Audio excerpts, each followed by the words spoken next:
Joined today by Matthew Dowie.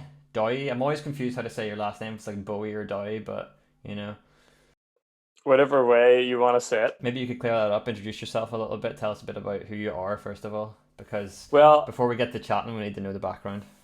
okay. So my name is Matt Dowie. That's how I say it, Dowie.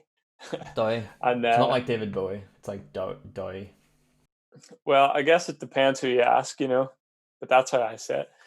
But basically, I'm a guitar player, um, somewhat of a music teacher, a little bit, um, general fitness enthusiast, bodybuilding enthusiast, um, and I just kind of do gigs around the place a bit. Yep. I think the first time I saw you live was probably the first time I actually met you as well. That was King's Head in the Lisburn. Was off like towards the top of the Lisburn Road, like where the King's Hall is. Is that right? Yeah, yeah, There's like a proggy pop band kind of thing going on that time, but yeah, recently it's been more solo stuff for you and all that, hasn't it? And a little, well, there's been a bit of that acoustic definitely. with Gary Lutton as well. Saw you there. Yeah, That was yeah, an arts centre in Belfast. yeah. Quite a wide range of stuff, I guess, over the years I've played in. But yeah, so that if that was the first gig you saw me at, and kind of the first time we met, that would have been 9 years ago, Right? Wow. quite a while ago. Time certainly flies. Yep, Hmm. we've changed a lot since then in Yeah. many ways. Hmm. Yeah. But yeah, so that band was called Bright Falls. Actually, that was my sort of second um, gigging band that I was in. We didn't play that many gigs, but it was fun. That was The your band second gigging band. What was your first?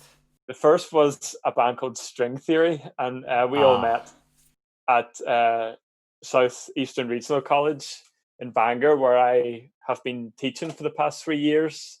So it kind of comes full circle. There was a guy called Andy who played the drums, and a bass player called Dave, and another guitar player called Joe. That was an interesting band. That was kind of like, I would describe it as like Black Sabbath with slap bass and hmm. two guitars. I mean, Black Sabbath already had some slap. Well, it was close to being slap based in some of their earlier ones, you know. But Yeah, yeah. that's not what era of Sabbath are you talking about? Aussie era. Yeah, like early, Nice. just like big heavy riffs. Yeah. There was absolutely no clean guitar at all in any of our stuff. It was just distortion all the way, and then more distortion when you go to solo, more volume, and then pull it back again. So yeah, and we actually recorded an EP with that band when I was about 18 or 19. It's probably still floating around on the internet somewhere. I remember It's hearing called it. I remember hearing it. I remember lots of shredding. Yeah, yeah. Can't I remember much think about it, but I remember that. I listened to it a few years ago just to kind of remind myself. And it actually still kind of sounded pretty cool. Like I liked it. I liked the stuff we were doing. It was like pretty decent original sort of rock stuff with some different weird things going on. Lots of two guitar harmonies, which was like I was really into when I was a teenager. Oh yeah, like the And that do all you mean like the Metallica two guitar harmonies where it's kind of like someone would well, be playing like you know Fade to Black when they have that down down down down down down yeah, that yeah. kind of yeah. Well, it kind of me and Joe were kind of coming more from the Iron Maiden school of things, Oh yeah. Mm-hmm. Of because we were big course. Iron Maiden fans at the time. So it was kind of like Black Sabbath, funk bass, Iron Maiden harmony guitars. Was it funk? Here's a question for you, right? You say there's funk bass in it. Was that a request of the other members of the band for him to play that style, or was that the only style he could kind of slot in there? That was kind of That was that his. was his thing. Dave was actually the first bass player I ever really met and played with, Right.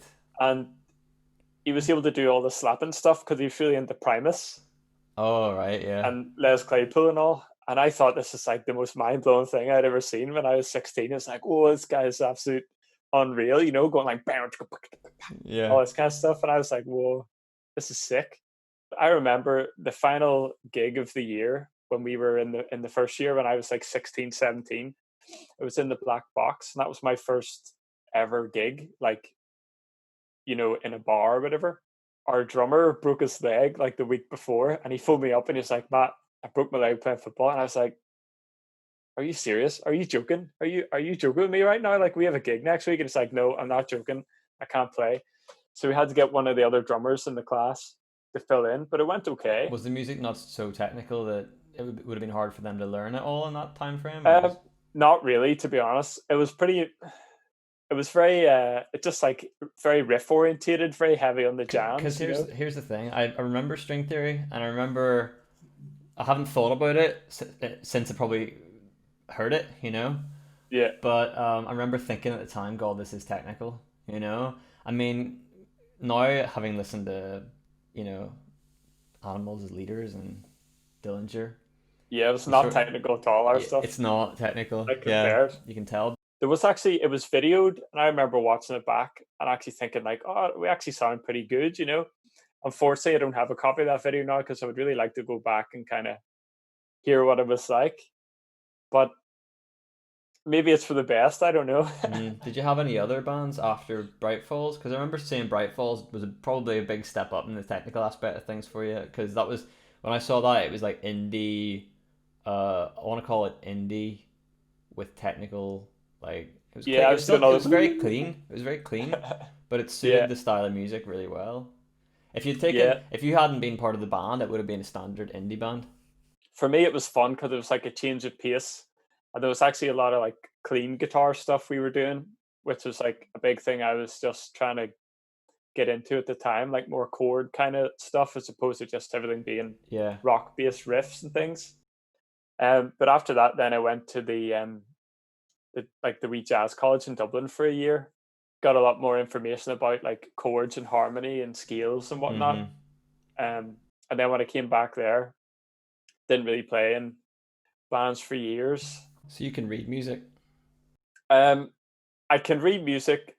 My sight reading is not great, and I'm right? kind of out of practice now. But so I spent There's like something really impressive about reading music. You know, you see somebody just kind of looking at it and going through a whole passage on a piano or something. there is, yeah, especially when you can see guitar players that can sight read very well, which I'm not. I can't do very well. I can do it like a little bit, and I can sit with a piece of music that's on notation and learn it and then memorize it. But when you actually see people that are legitimately sight reading properly on guitar, it's very impressive and it's very useful. Yeah. But so I kind of did that for a few years. Did a bit of gigging with like a band that played a lot of like sort of swing music, like Michael Bublé, Frank Sinatra, and all that kind of stuff. That was fun as well because you're playing with the horn section, you know, saxophones and trumpets and And stuff. do you want to know something? Like I've recently gotten a big appreciation for horn sections in random rock songs. So Yeah, like yeah. first of all, there's a song by Biffy Clyro called "The Captain," which is quite a famous song, but they have these bom bom bom bom bom bom bom big like brass band going on across the guitar riffs, and like it doesn't sound like, you know how you can put a violin into a rock song, it sounds a wee bit melodramatic. This just sounds more powerful. It's just like another layer to the riff, if you get me. Yeah. And there's also a group on, I don't know if they're a group or a music school or what it is, but they're called Brass Against on YouTube, and they do covers of like Tool songs and all. They did Lateralis by Oh, Tool with class. a full brass band, and That sounds good. it's so powerful. Like they did The Pot as well by Tool. They did, I think they did Enema, The Pot, and Lateralis. They did a lot of tunes by them. Cool. And I'll have to check it out. couple of Rage Against the Machine ones as well. You know. After all that brass band, then what was the next kind of project where it was like a group of guys, a group of lads in a So bar. You know what I mean? uh, I guess sort of right about that time when I went to university, I had kind of just been starting to get very much into the Django Reinhardt music. So my whole mission in life at that time was to try and find more people to play that sort of thing with. I want to hear a bit more about Gypsy Jazz and Django Reinhardt in particular. Okay. So for anybody listening that doesn't know who Django Reinhardt is, give us a bit of a rundown. Okay. So Django was absolutely incredible musician. He was a Belgian gypsy, as far as I'm aware, and he grew up in France, sort of in the outskirts of Paris and stuff like that. And I guess at the time he was coming up, he was playing he was playing banjo, accompanying a guy on accordion, playing a lot of like I suppose gypsy music and sort of European sort of waltz type music and things. And Almost like then that around kind this, of like Eastern European kind of sound. yeah, yeah, Yeah. sort of like Eastern European folk music and stuff. So basically, like this was around the time that jazz records were coming over to France from America. You know, Louis Armstrong, the Hot Fives and Hot Sevens, and like Sidney Bechet and all this kind of stuff was coming over. And Django was listening to that, and he was like, "This was the thing he knew he wanted to do. This was the modern music. This was the hip thing at the time." So American jazz is very much based around the rhythm section of drums and bass and stuff like that. And the horns are like the most prominent instrument, saxophones, trumpets, and trombones, stuff like that. But their whole idea was they wanted to make, in their words, a little orchestra to play jazz, and it was all string instruments. So usually you had Django on lead guitar, Stefan Grappelli on violin, and then you would had in the very first incarnation it was one rhythm guitar, and then they added it to two rhythm guitar, so there'd be more chordal support and rhythmic support, and then double bass. So it's the quintet, the hot club of France. It's quite a distinct style. You know, you would hear it a lot of times in films or in advertisements as background music, and Yeah, because it's it's very very charming. catchy, very catchy. Like you say, charming there. Yeah, Yeah, charming, yeah. catchy, very accessible, and very evocative of that certain sort of time and place. The first thing I did was I wanted to figure out how to play minor swing, the solo, and I had a little classical guitar with nylon strings, and I learned it on that with my regular like electric guitar technique. And then as I started reading more into it, I discovered I wasn't playing on the right kind of guitar and I wasn't using the correct kind of picking technique. So it's like this whole new world to discover. Because So, for you, so you're talking about a nylon string guitar there. Obviously, to anyone that doesn't know, I'm sure it's only really guitar heads listening to this part of the podcast anyway. But when you play guitar, it's usually with steel wound strings or yeah, so steel core strings with some kind of brass wrapped around them, and then that is a totally different feel to a nylon string guitar, which is like a plastic string effectively. yeah, and so the gypsy jazz guitars are neither regular steel string or nylon string. They're kind of their own thing, and you have to buy Oh, special strings for them. did not know that. And I think they're like nickel wound or something. I might have a pack in here I can show you. The ones I use are called Argentine. I Right. actually don't have a packet of them, but basically they're kind of somewhere in between a steel string and a nylon string in sound. So a steel string guitar, a flat top guitar would be very bright sounding, very almost brittle sounding, and a nylon string is like rich and mellow. Gypsy jazz guitar is kind of in the middle. I can Right. show you. Yes, please. So this is it's an made by Altamira. Look at It's that. very beautiful. It's got that very nice like 1930s Art Deco kind of look. And if you can see if I hold it up here, can you see that the top is slightly arched Yeah, yeah, bows up at the top like that almost. and the back is curved as well. It has this type of bridge comes from mandolins. Right. So you put the string in here and it holds it's a floating bridge. So the bridge isn't attached to the top of the guitar. So if I took all the strings off, the bridge would just lift off. Right, I So see. it's held in place by the tension By the actual of the tension, yeah. strings. Yeah. So the rhythm style is called La Pompe, and I'm not an expert in this style. I don't claim to be. I just claim to be an enthusiast. Is it like a bit of a So shuffly kind of sound, or are you going to show it to well, us? I'll play it for you. And so because in that style of music there was no drums, it was just rhythm guitars. The rhythm guitar had to keep the beat. So minor swing. I'll just play a basic example of La Pompe.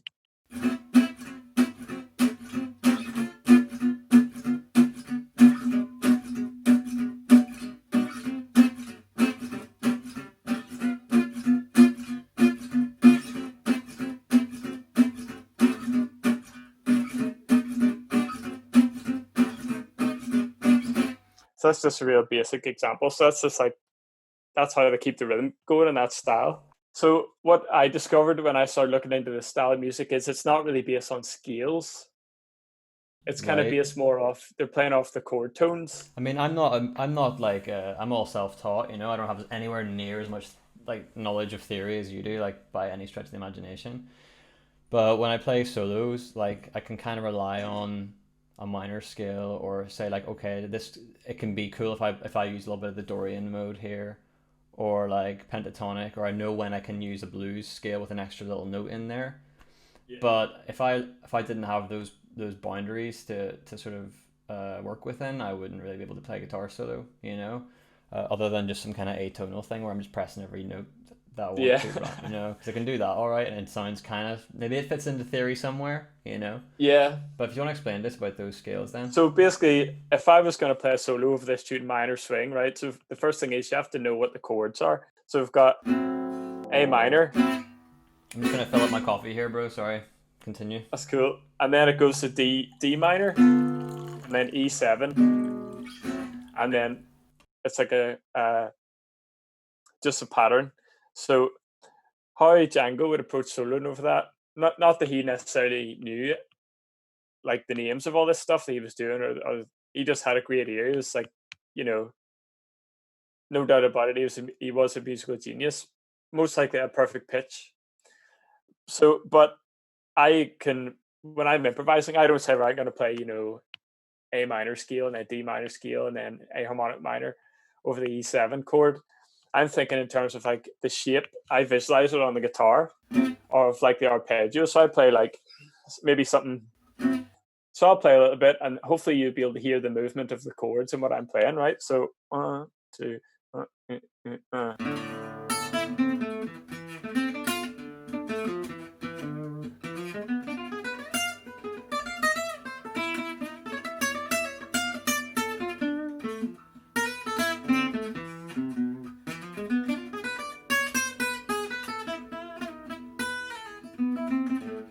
So hopefully you can hear the chord progression of what I'm playing there. Yeah, And that, it evokes the idea of what's supposed to go behind it when you play it. so that's all Really based cool. on just me knowing what the chords are and knowing the shapes. So I'm kind of thinking, if I'm in this area, I'm thinking of like the arpeggio shape. And then D minor.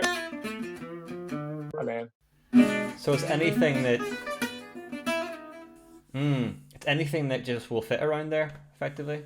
yeah, and it's kind of like treating like most of these chords are, I'm visualizing it as a triad, so a 3-note chord basically, and I can add in different notes to make it a different kind of color.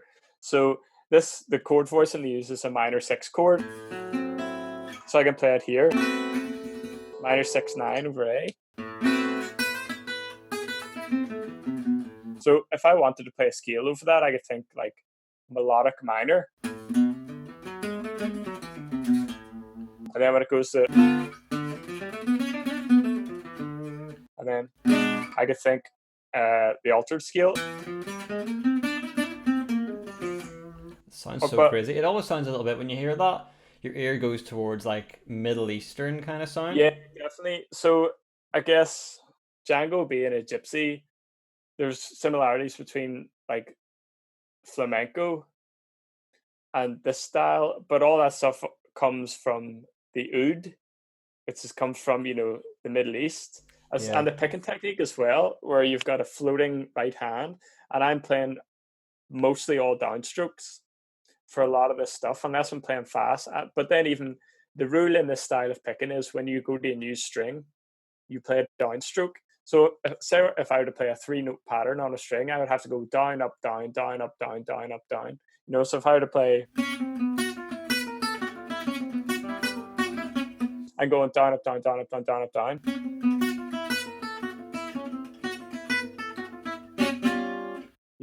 Personally speaking, whenever I play guitar, like, I just try and wrap my head around.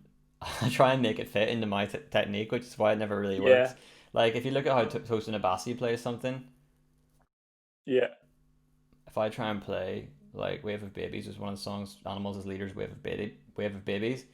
I tried playing just part of that solo, and I got a good bit of the way through it. But the fact that I'm putting my thumb around the neck of the guitar instead of keeping it on the back, like he yeah, you can't does, stretch. yeah, it doesn't let me. My technique stops me from playing that way because I'm self-taught, and it's a very rugged and very sloppy way of playing. But it's led to some cool things. The thing with this picking technique for this style of music, it's not really so much a volume thing, although it can be very loud when you implement that picking technique. It's more a tone thing. So if I were to use, when I play this style, I use a plectrum like this, but I use the rounded side, Mm-hmm. right? So if I were to use a regular like pointy pick, and this is a Jazz 3 extra large, and just play regular alternate pick and stuff, say if I play a scale,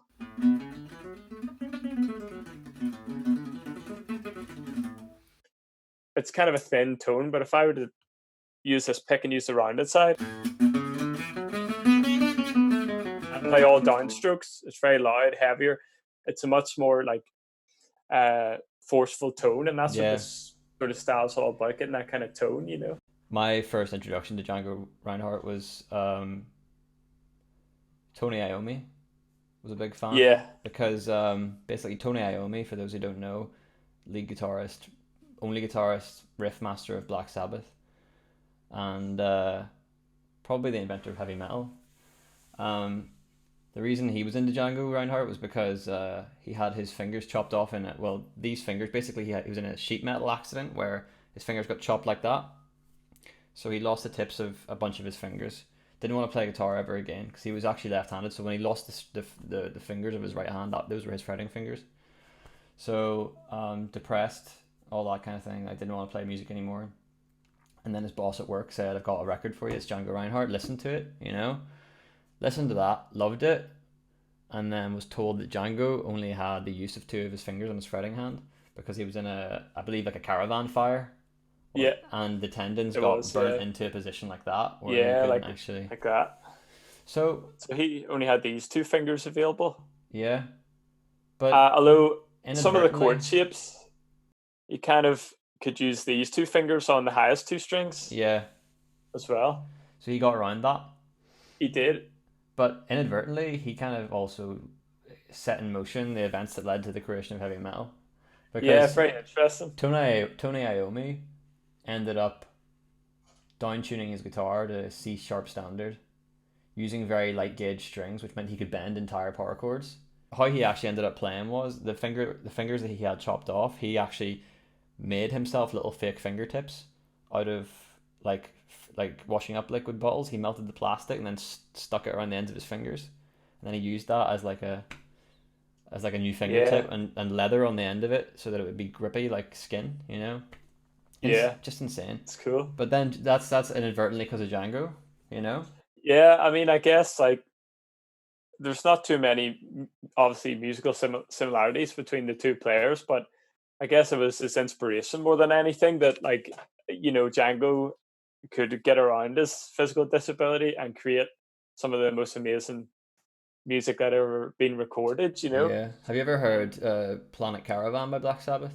I have, yes, kind of a bit Yeah. like jazzy style He's got solo. the little Dorian licks in there and Yeah, the little blues tinge things going on, but there's a bit of a walk in the way he plays the solos in that song where it kind of sounds like similar to the way you're talking about Django Reinhardt there, like the little, like sort of the way you're kind of walking up and down the fretboard when you're playing that little solo, you know?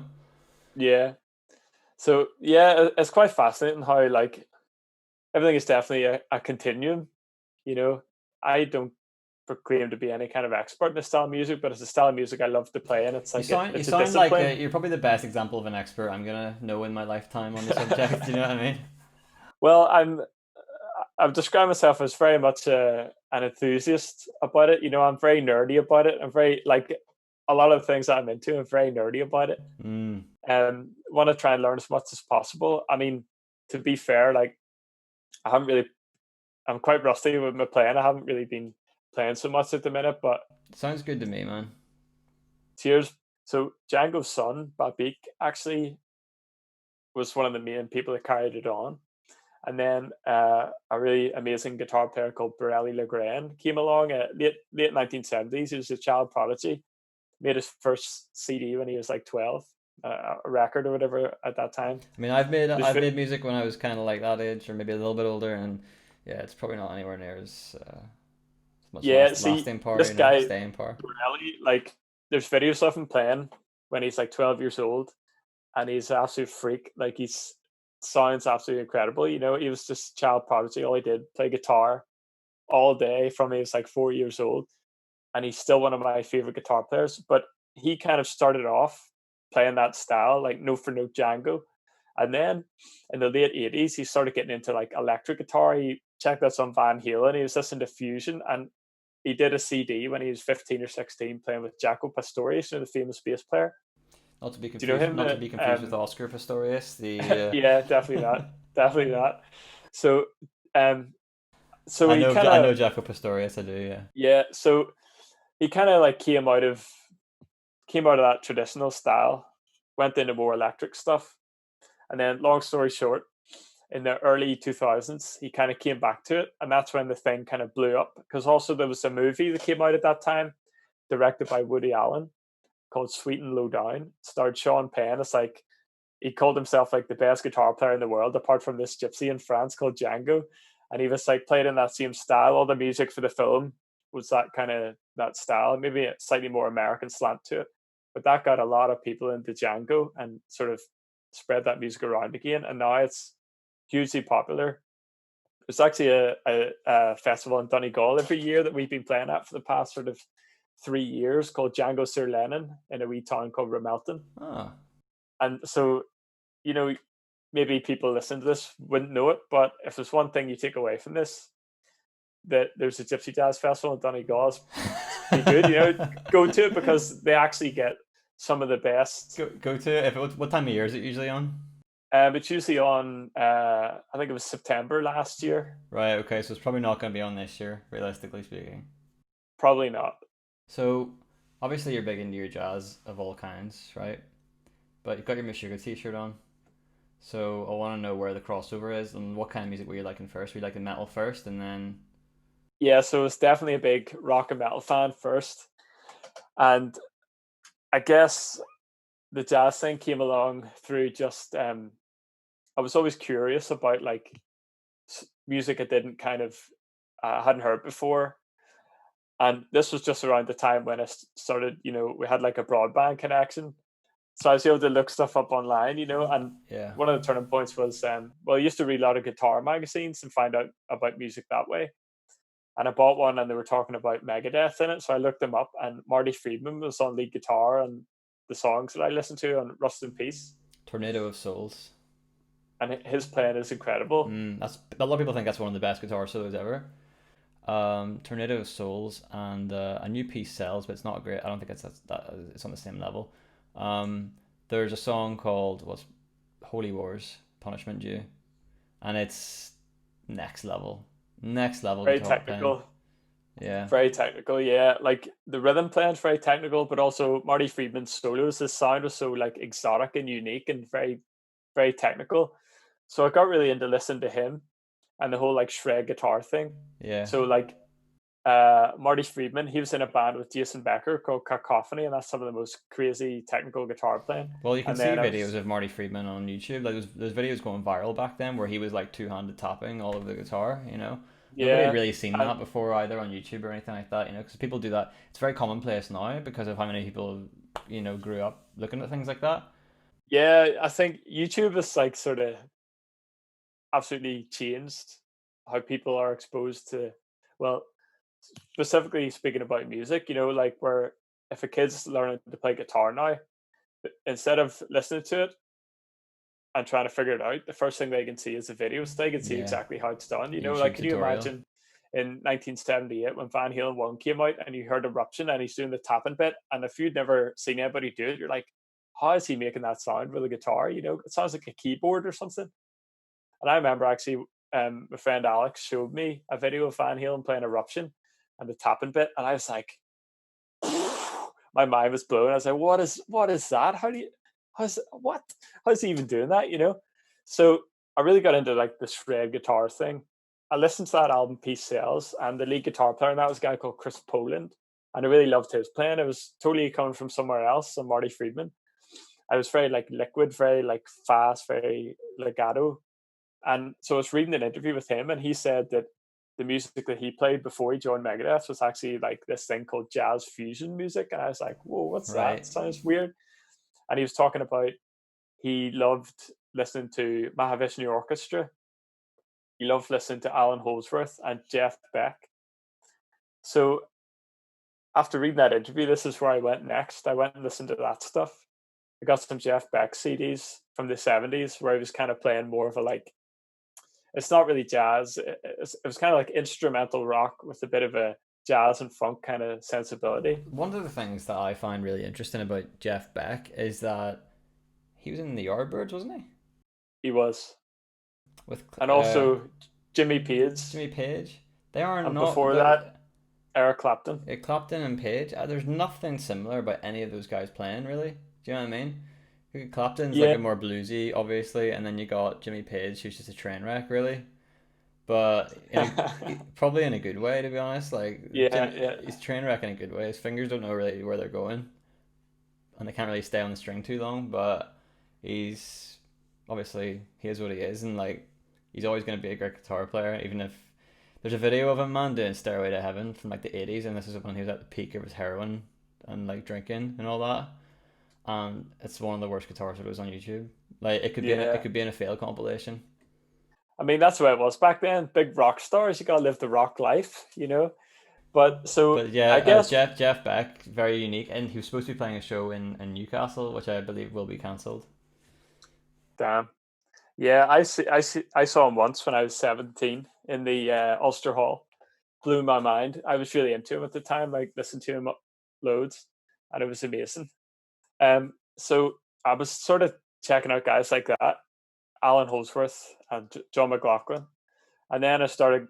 I kind of like started there and went backwards, and ended up at Django. Ended up back at the start of all that kind of stuff. Yeah, But very cool. obviously, through that, I learned to appreciate like all the other kind of styles of jazz out there that had nothing to do with guitar or anything. You know, just Yeah, like just good music. I'm guessing though, whilst this interest was developing in the jazz fusion and all that, at the same time you would have had the metal going in its own direction as well, which brought you to Yeah, Meshuggah and bands like that. You know. definitely. So the Meshuggah thing was actually, believe it or not, kind of came from my interest in Alan Holdsworth, because actually Frederick Thorndahl, when he plays solos, he sounds very, very similar to Alan Holdsworth, Right. especially in tone. Not so much in terms of like, The actual very style much, of the music. yeah, like the way he plays solos and stuff. He's kind of got that weird, like atonally kind of Atonal quality, vibe, yeah. and but a lot of stuff he'd be doing. I know Frederick Thorndahl did a lot of like two hand stuff to kind of approximate the sound of what Alan Holdsworth did with one hand, and loads of stretches and stuff like that. But very much like the tone and everything, and his sort of phrasing. And but to me, that was like the perfect kind of way to play lead guitar in that style of music, because Meshuggah just sounds so alien. And if you were to go and play blues licks over that, it would sound terrible. It would be so awful. Yeah. So, who's the most alien sounding guitar player? Alan Holdsworth. You know, it's so abstract and it works so well. It like floats over the top of that crazy, heavy, very tight rhythmic thing, Yeah. and it sort of just like floats over the top. I You find know, like the thing that I like about Meshuggah is another thing I want to mention is just how like as time goes on and your music taste develops, you get more open to stuff that you never really thought you would have listened to before. Like I remember there was a period in my life where absolutely. I heard death metal and thought it was just ridiculous. I must have been maybe 15, 16 at that time, but I would have liked metal bands like Metallica. Yeah, Then moving on, you hear more complexity in it and you get more appreciative of it. And even if someone's like growling over the top of it, it's still that doesn't come into the equation anymore. It might not be something you look for. You're not looking for the most guttural vocals that you can find, but it's something that isn't a problem anymore. I think a lot of people are turned off by that dissonance. It's like you asked me I the other day th- about the Dillinger Escape Plan, and that's something that I can't really. I could listen to it, but I wouldn't want to sit and choose to listen to it. I'm kind of, my curiosity is piqued by things that sound unfamiliar, and then I try and figure out, why do I like this or why don't I like this. And then it's also almost like I'm attracted to the extremes. So Yeah, the 100%. Meshuggah are at the extreme of heavy, the extreme of complex, the extreme of abstract. Alan Holdsworth as well, very complex, very abstract, very like Yeah, he did entirely unique thing. and that's why I think like you talk about extremes. I could listen to an entire ambient like soundscape of music for like 3 hours, 4 hours. You know, like there's all these weird kind of records you get, and like the vinyl on its own costs like 70 quid, and it's like some like a Japanese composer of like electronic music, and it's ambient, and it's like just random suites of electronic compositions. Put that on, and it's just like the most relaxing thing you can imagine, or like the most abstract electronic piece, and it's complete opposite of what Meshuggah is. Do you know what I mean?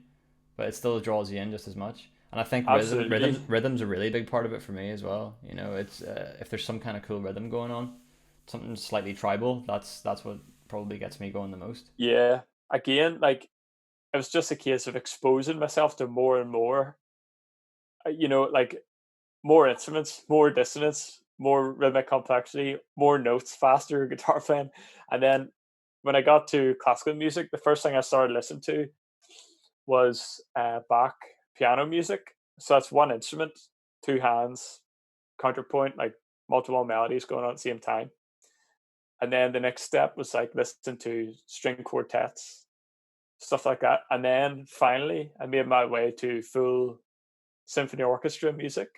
And some of that stuff would be my favorite music to listen to still.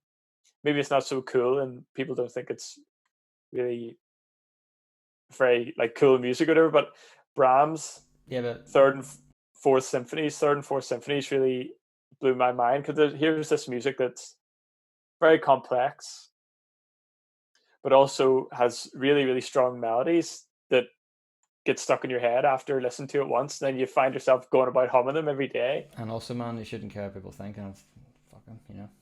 Definitely, yeah. I mean, like the way I see it is, why can't you enjoy everything? If there's, I am wearing a Meshuggah t-shirt, and maybe someone would see me and say that guy likes metal. He only listens to metal.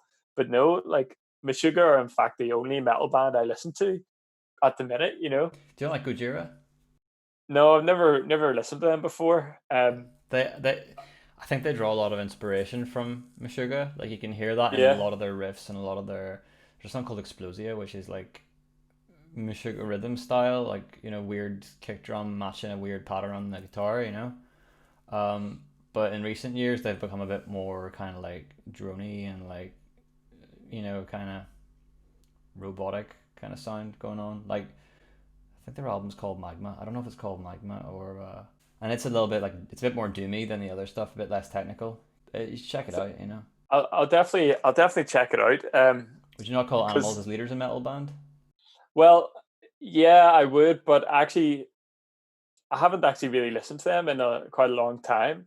Uh, Although saying that, out of all their albums, my favorite is still the very first one, Right. Has and like because Song of I think, Solomon and songs like that on it.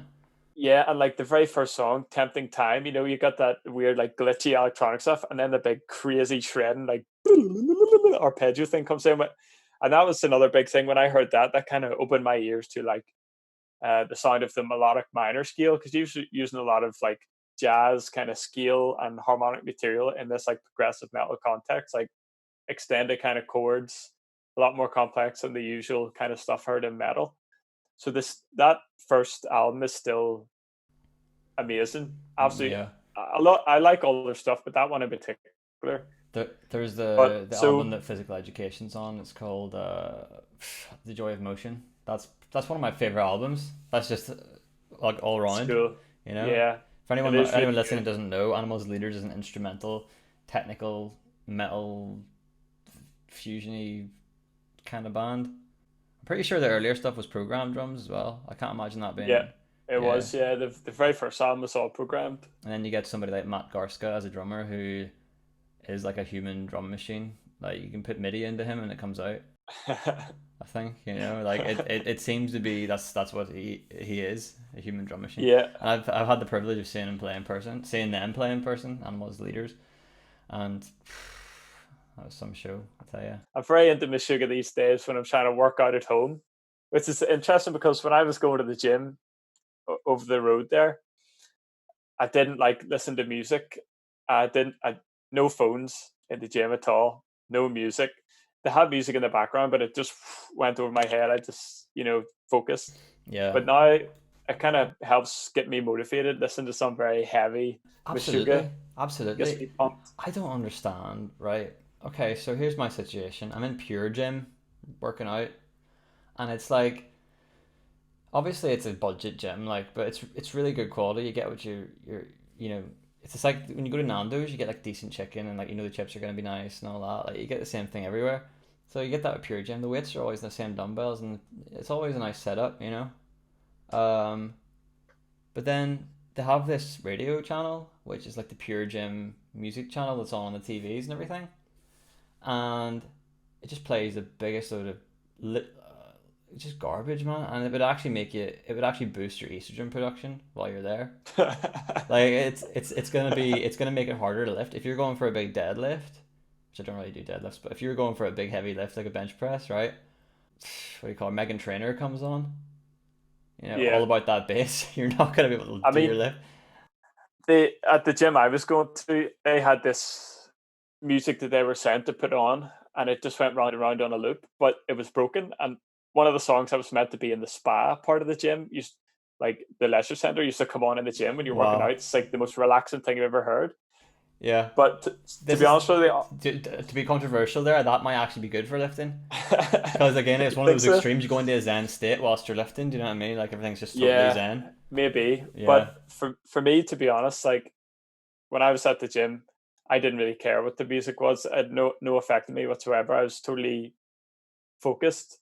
But I'm finding now that it can be very motivational to have some Meshuggah on at home. You got to get as much Really help. stimulation going on as much as possible. Which is why I love Definitely. coffee so much from cafeterias now. Like I've got this little routine going at home with all the home workouts. Where it's like I'll have this thing here completely filled to the brim with coffee. This is decaf in here right now, but that'll be filled with black coffee up to there. That gives you about 3.5 mugs. And I'll have like BCAAs and like a thing called Thermopure capsules, which is like black pepper and green tea or something. And then take that, got the BCAAs going, the clear whey isolate protein stuff. Uh, I don't know what I'm gonna do when the gym's reopen and I can't have my coffee pot sitting next to me. You know, Yeah, maybe just brew it up and take it in a wee flask, put some ice in it, cold brew. a You thermos know. going, even keep it Yeah, hot. yeah. Do you want me to talk about the Strandberg? Yeah, yeah. I just kind of wanted to just show the guitar off because I think when you talk about an alien guitar player, that looks like it could be an alien guitar. You know, Yeah, definitely. I I love held this. I held that guitar and it was very light. It's very light. It weighs about 2.2 kilos. Well, compare it to like what a normal guitar would look like your standard Les Paul. It's very familiar and very common shape that a lot of people see. This is a Gibson Les Pauls. This is something that a lot of rock stars would just have, like Slash or somebody like that. Whereas the Stromberg on the left is more of a, I want to say it's it's probably more versatile than this, even though this is coined as like one of the most versatile guitars you could get. I'm sure there's a lot of stuff you could play on that more easily than you could on this guitar. Yeah, I mean, a lot of the guys that play these now are, progressive metal or whatever kind of guys. Not too many. There's one fusion guy called Alex Mahacek who plays one. Basically, it's just a very high tech instrument. It's the bare essentials to make a high performance guitar. There's nothing extra that you don't need. So you don't need a headstock. Get rid of it. There's a big bit missing out of the body here. Get rid of it. It's just extra weight. The neck is, I'm not sure if this will come across, but it's not rounded. It's It's like, got that square back to it for the thumb. yeah, and the shape changes as to sort of facilitate your thumb going in a better position as you go higher Does up it the have neck and fan everything. frets? I can't really tell from looking It from here. does have fan frets. Yes, it It's does. very kind of not a very extreme fanning on this guitar because it's a 6 string, but on the 7 and 8 strings it's more extreme. It's got stainless steel frets, which are actually, I think they're jumbo frets or something. They're like very large frets. So Um, that would make it a bit easier to fret as well. Definitely, yeah. It makes the fast playing a lot easier for sure as well. And the A hundred gato kind of percent, playing and a stuff. hundred percent. I remember when you came to record on the Deerstalker album. That was I had the opportunity to play on that guitar, and it seemed to be a lot easier to solo on. Like you could literally shred through with it. You Definitely, know. you were loving it. I remember you were like, "Whoa, I can play all this crazy stuff Yeah, now." it feels like I'm being So held back. You know. yeah. The guitar So gives you a bit of a handicap sometimes, and I think that your guitar probably takes that all away. obviously, headless guitars aren't new. They were a thing back in the 80s with Steinberger. Alan Holdsworth played a Steinberger, the ones with the tiny bodies as well. There's no I'm sure headstock. that was part of your attraction to getting that guitar as well. Yeah, because Alan Holdsworth played a headless, and he kind of said, like, once you get used to the feel of a headless guitar, it's very hard to go back to one with the headstock. And it's got that tremolo arm as well, the whammy bar. Yeah, bottom. so this is Strandberg's own design. Is that a Floyd Rose kind of thing, or is it? It's similar in that it's got a locking nut at the top here and everything. For anybody who doesn't know what that is, a whammy bar or a tremolo arm is kind of like it's a thing that helps alter the pitch of the guitar that you're playing. So this is like a more classic, like old-fashioned version of the thing. Like this is like a really primitive version of a whammy bar. On this guitar here, this is a Bigsby patented, Bigsby licensed tremolo, and you can hear that's what it does to a note. Sort of previous electric guitar I played for years, the Black Ibanez had a Floyd Rose designed whammy bar on it, and this is very similar, but it's a lot easier to set up and tune strings on. So we got the guitars on now. So I've got this running into my pedal board, into my Katana amp, and I've got this Moore Ocean Machine pedal, which is pretty mad. So I can maybe play some ambient sounding, weird effects kind of stuff. Yeah. So what we're doing right now, everybody that's watching, is we're going to play a little bit of something that we've been vibing with lately. I'm going to play something that I've been vibing with. Matt's going to play something that he's been vibing with. And I'm going to see how many times I can use the word vibing in one sentence.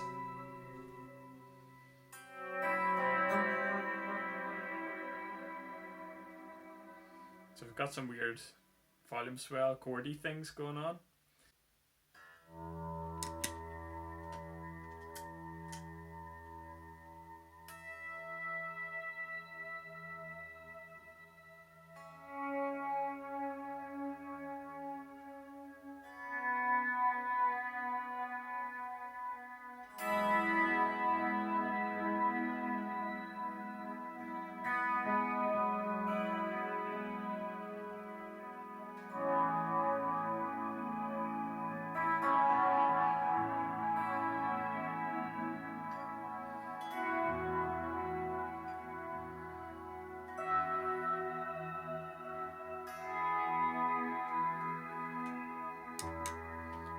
That's going to go round in the looper.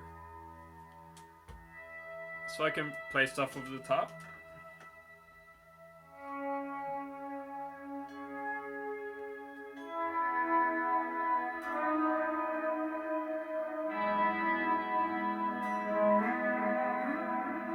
Give us some Jeff Beck over that. Okay.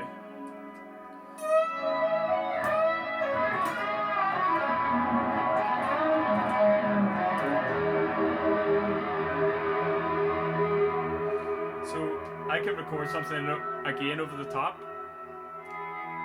which I'll do now.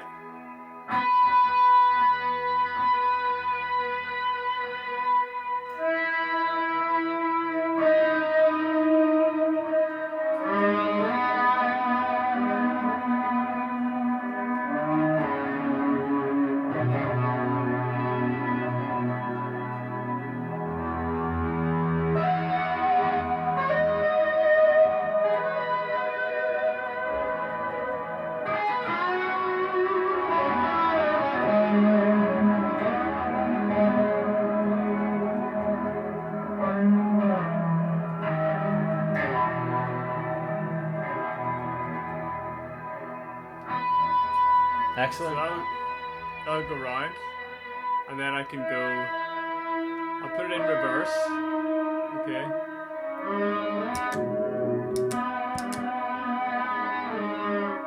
This is like going backwards.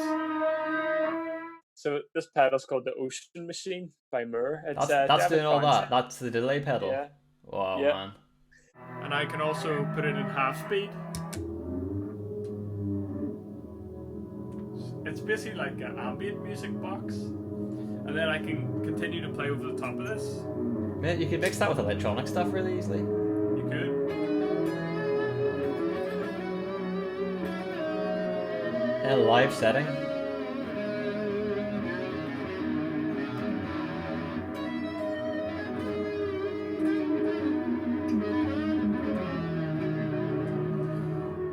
It's all kind of coming from the stuff I like, you know, Jeff Beck and Alan Holdsworth and John McLaughlin and me. Not that I'm anywhere near that kind of level, but those are the guys that inspire me, and that's what I like to try and do. I think that's probably the main difference. Like, I think if I had to join a band now, I'd be joining as a very competent rhythm player, you know, Yeah, because the riffs are like my main thing. I could throw a wee solo in now and again, but the riffs are the big thing for me. This is a cover, obviously, or like this isn't my song, but it's Jambi by Tool. I might make a mistake. I'll have to do a jump cut, maybe.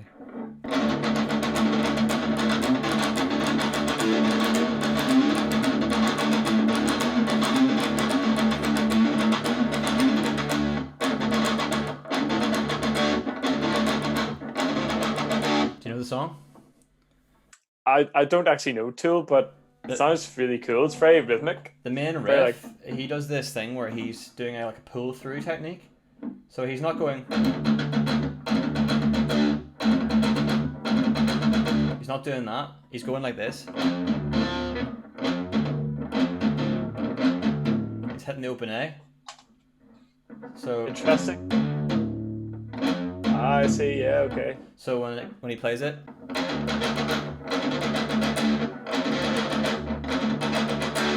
It kind of almost sounds like that thumping stuff that Tosin Abasi does, but with a pick. Yeah, you know, they have a new song on the Fear Inoculum album, which is a little bit similar. It has that breakdown, you know, where the drums will come in, the bass will come in, all playing the same thing, because they're all very separate for one part of the song, and then they come together.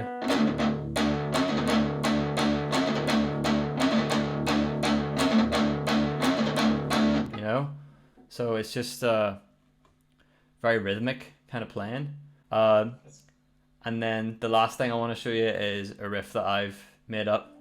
It's got a tapping section, which I'm probably going to embarrass myself with, but I'll give it a go, right? So it's...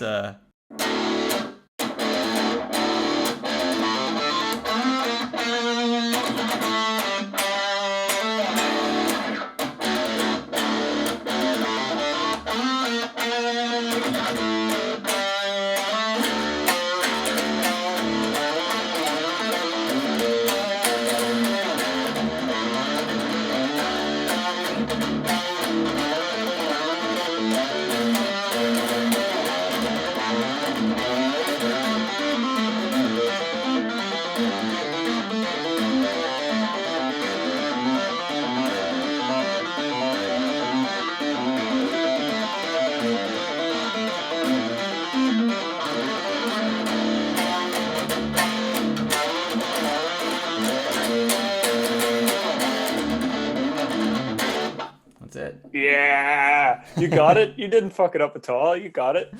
Yeah, man. That's supposed to be Deerstalker stuff, but I don't even know if it's ever gonna come out, you know. But sounds great. Yeah. Thanks, man. Oh, that's something I wanted to touch on. The last Deerstalker show, you were one of the support bands. You were in one of the support bands. Oh yeah. And it was, I don't know if it's a temporary group, if you guys are gonna play again or not. I would definitely love to, you know, but just figuring out where we're gonna do it. One of my colleagues from work played the drums, and then we got Paul on saxophone and Michael on bass. I took some of my tunes to them. It's like, can we play some of my tunes? And then they kind of helped me realize it. It's just very satisfying. Yeah, it was really cool for me because a lot of the tunes I recognized from working on the thing for you. Yeah, I mean, I gotta confess, I didn't do an awful lot of work. It was just kind of mastering the songs a wee bit, but it's the Anima EP. There's gonna be a picture of it up here. Cool. Available on Spotify if you want to go and listen to it. But yeah, the live Thanks group. for the plug. Of course, the group was Anima, in essence, and yeah, some of that saxophone playing as well, man. Like, it was out of left field. Do you know what's funny? Yeah. Because the gig was free entry, and I was downstairs and I was coming up the stairs, and you had like the odd couple of like random punters coming in, right? And there was this like guy. He had like, it's just a proper moke. He had like them spray on skinny jeans and all. Do you know what I mean? Like fake tan, his hair done, the highlights and all. And he's coming up going, "What the fuck's this? Is classical music playing up here?" And he's got a Snapchat story filming it as he walks in. You know, it's like, oh, wow, how out of the loop could you be? Really, like, I suppose. Yeah. Whatever. You wow, know? that's cool. Yeah, that's cool. That's exactly the kind of audience we want. They did their shots and left. You know what I mean? Yeah, it's just fun, you know, playing that kind of music, and it was amazing. Yeah, it was really, really good, and I'm sure there's quite a few videos of the performance available somewhere. Um, There's some on my Instagram, like not great quality, but there's some of just parts of the wee bits tunes of it, and yeah. That band, yeah, that band Newt, the band we had after you guys, like you knew one of the guys in there, didn't you? yeah. Brendan, he was in my class at Queens, so I thought yeah, it was good. they had a good transition in between the two different acts. I thought because they were a wee bit complex in parts and a wee bit lighter, you know. It meant then when Deerstalker came in, it wasn't much of a shock, you know. Yeah, Uh, it was cool. No, I really enjoyed that gig, and hopefully, getting back to your question, hopefully we're gonna play again. I kind of wanted to go in and do some more recording over the summer with those guys, but you know, it's not to be for obvious reasons. yeah. Well, you can But record. You could record separately if you wanted to, you know, with the online transfer, we file could, transfer. but some of the stuff we were doing was basically freely improvised as a group. So we need to all be in the same room. Very soon But we'll be having gigs in space and stuff. Like, if there's anything, if Elon Musk has anything to say about it, we'll be having gigs on the moon and Mars. Like, so yeah, have that to look forward to anyway. So don't worry too much about not being able to jam right now. yeah. I mean, we'll get back to it at some point. Got one more question regarding music though to Sure. throw your way, right? If you saw someone like me in the class playing the guitar the way that I did with the technique that I've got and all that, and you saw that I was struggling with a piece, would you suggest change? Would you suggest someone like who's got a technique that's like their own kind of learned way of doing things? Would you suggest that I would change it? So my thing would be, unless it's really, really bad in terms of being bad for your health down the line, like bad posture, like you're slouching like this when you play, or you're not holding the guitar correctly, I wouldn't correct it unless it was something that was actually physically like not good for you. You know, I did when I was younger, when I was about 15, have an accident where the end of this finger on my left hand got kind of mashed up in a machine when I was in work experience. I think that had some lasting effects with like tendons in my hand, and I'm actually having bother with my elbow now. Do you find Not really you in find it's any all position. connected as well? Like, do you know what I mean if you do It's something all connected. strange posturally in one way, it can affect other joints, and do you know what I mean? Like, I have problems with like Absolutely. my neck and like my hips and all that, especially my on the right hand side. My hip seems a bit messed up. I've only realized this after years of thinking it was my back. You know. Yeah, it's all connected. Like obviously your physical condition, no matter where it is in your body, is going to affect you as a musician.